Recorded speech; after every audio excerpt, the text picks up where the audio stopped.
Wait a second. Where the hell is it? Oh, that's right. Aston Martin decided not to switch the hood release to the other side for the American market. Great. Okay, looking for a red release. Red release. Oh, there we go. Perfect.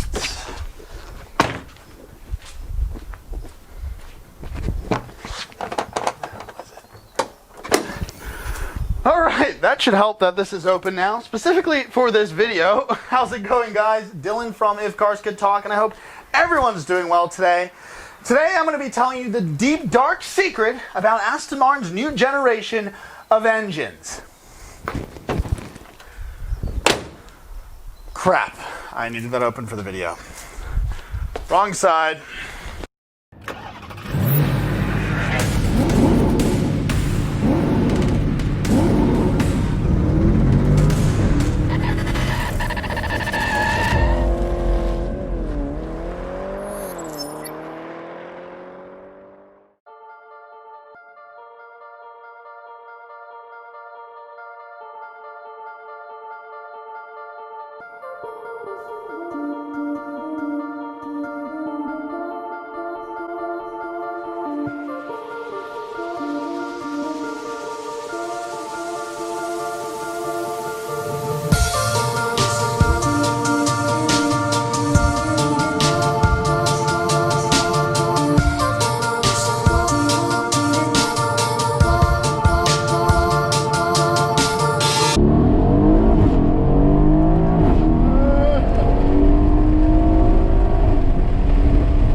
Now, Aston Martin needed an engine that was powerful and robust.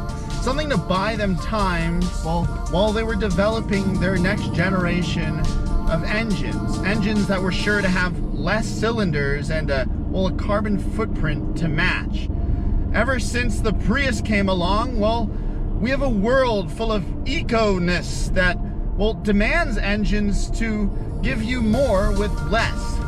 Now, what's wrong with the big old V8? Well, for me, nothing. I've grown quite fond of it. But you see, the EU here is at fault. They're putting crazy emission standards on exotic car companies, stating that, if their average emissions through their entire product line don't go down, they're going to experience massive fines, which is quite difficult for a company like Aston Martin when their entire product line is supercars.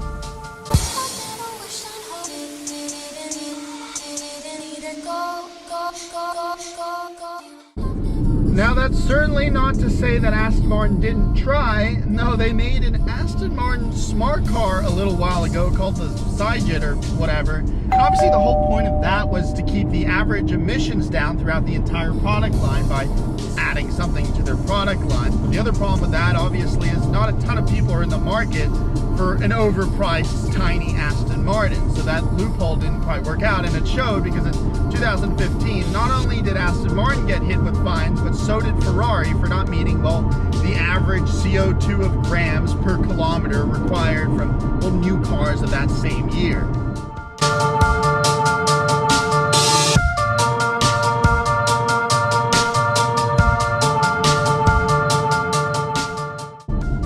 But now there's an even more troubling piece of news for Aston Martin and exotic car companies alike. Their very existence is being threatened by the EU, stating that, not only do they want to reduce emissions, they now want to eliminate them entirely. In fact, multiple countries throughout Europe have planned starting to phase these engines out as early as 2025 and as late as 2040.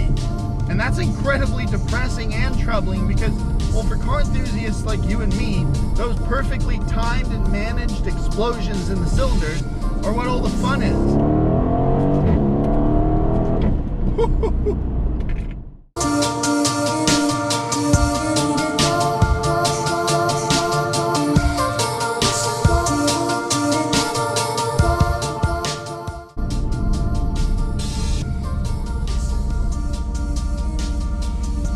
The one thing I would say is these restrictions, as the engine cuts off due to emissions, have made the car world incredibly innovative.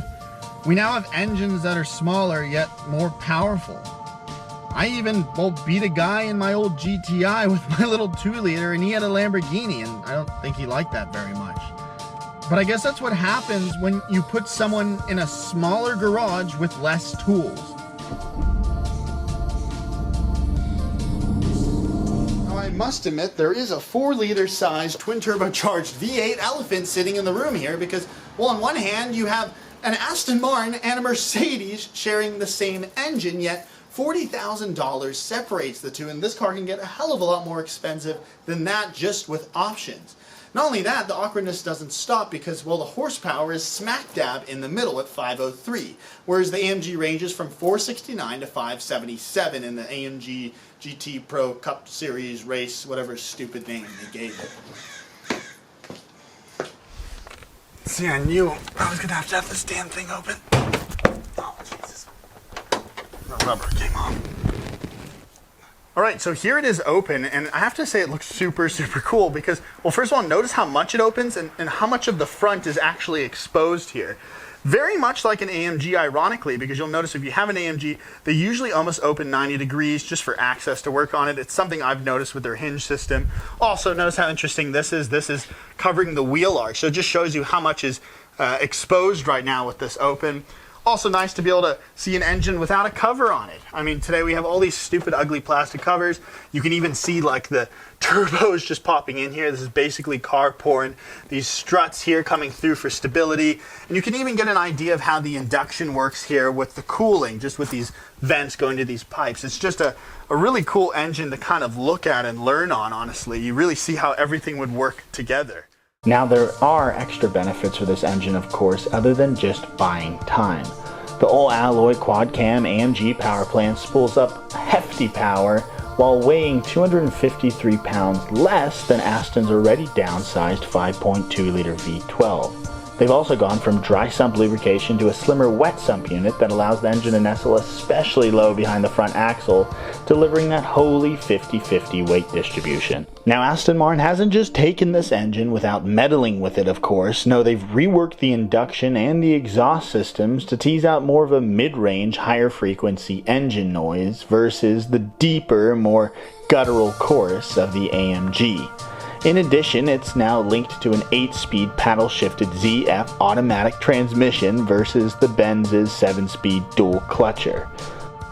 Now, yes, I think it's fair to say that Aston Martin's a big fan of this V8 engine. In fact, it's soon going to be in a total of 3 cars of their lineup. It obviously started with the DB11 lower-end V8 variant, then the Vantage, and then now the DBX in a lower-end V8 variant. Weird to say Aston Martin and lower-end in the same sentence, but regardless, they're trying to get, well, people from a lower segment into the Aston Martin brand, so Aston Martin can, well, finally start making some money. But obviously, this is just an engine to help buy time while they're producing their ultra-efficient non-V8 engine. That's right, I said non-V8, total blasphemy, but, well, Andrew Palmer, the CEO of Aston Martin himself... Alright guys, sorry for the quick interruption. You'll probably get this part of the video right now. Well, Andrew Palmer, the CEO of Aston Martin... No, ex-CEO. It is now Tobias Moores from AMG who is heading up Aston Martin. So that's right, I literally am interrupting this video as I'm editing it because my brother overheard the video and told me that, well, the CEO of Aston Martin that I was just talking about just got fired and is being replaced by the head of AMG. Does that seem a little fishy to you? And specifically, what timing, especially when I'm talking about how the AMG engine is replaced the Aston Martin engine? Andrew Palmer, the CEO of Aston Martin himself, alluded to the fact that they're working on a 6-cylinder twin-turbocharged hybridized engine meant for the new Vanquish and Valhalla, whatever the hell it's called. Regardless though, guys, don't be too afraid. This is not the first time Aston Martin's gone all efficient on us. In fact, they even made, well, the Rapide E, which is the electric version of their 4-door Aston Martin. And, well, that wasn't too bad because it had 605 horsepower of pure silence. So it's not a good sign. The big engine with lots of cylinders is dead. In fact, the sales figures say so too. They only account for a small proportion. I mean, Aston V12s alone only sell about 1,780 units a year, which accounts to 1/3 of their total sales. It's also probably not too good when that V12 is also produced by an American company called Ford in a country that's called Germany. Especially not good when I guess you're producing your V8s in Germany too by another manufacturer called Mercedes. But regardless, the DBX stands to reduce these figures even more. The V12 is dead and the V8 will follow. Ta-da! And there's yet another Aston Martin Vantage in my garage. But I must admit, it's not the new one. You see, my brother doesn't have an original bone in his body, and he went ahead and copied me, and then on top of that, upgraded on me too with his Vantage. But I'm not jealous because I absolutely love this thing. As I said, this represents the old school right underneath there. And let me show you real quick, well, since we're doing an engine video, what the engine actually looks like.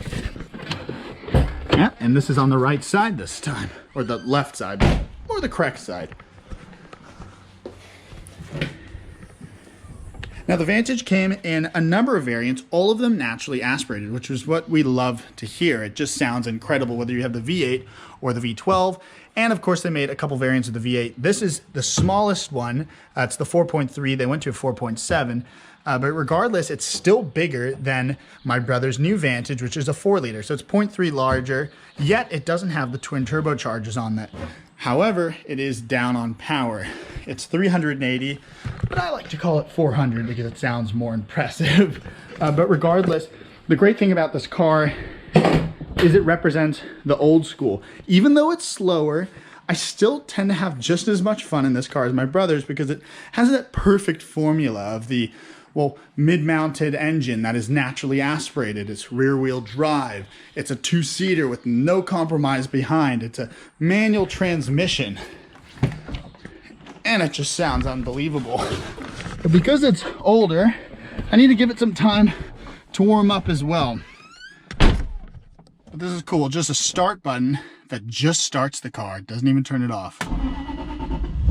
Hey, it's alive. Thank God. Now let's mount you up here. Give the car a little bit of time to warm up so it doesn't break mid-review. But I'll be back in just a second.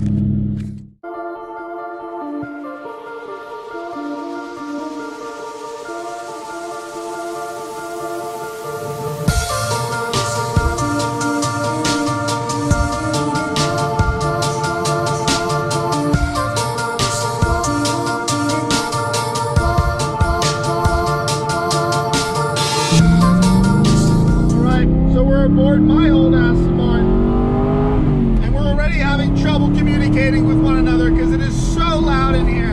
Now I must admit, I'm a complete child and I straight piped it. Oh my God, I love it. The great thing is well, you don't really have to be going very fast for it to sound like you are. And I get yelled at all the time by moms saying for me to slow down, and I look at the miles per hour and I'm not even going over the speed limit. It's basically like driving a Harley Davidson. It's just a lot of talk and nothing else. But it's so fun because, well, I could just do a mundane trip to Ralph's to get some milk, and it's so fun. And obviously because it's a manual, it's more involving and things like that. But there's something to be said about, God damn it, let me go into gear, about the analog. That's hilarious as that happens. And I know everyone goes on and on, these soppy old men who like listen to the Rolling Stones, which is basically me, by the way.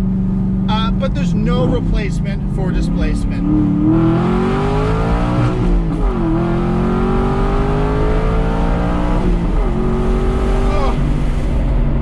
Sounds amazing, and I hope you can hear me, but I don't care because I need the windows open. I think I just made that cyclist crap his pants.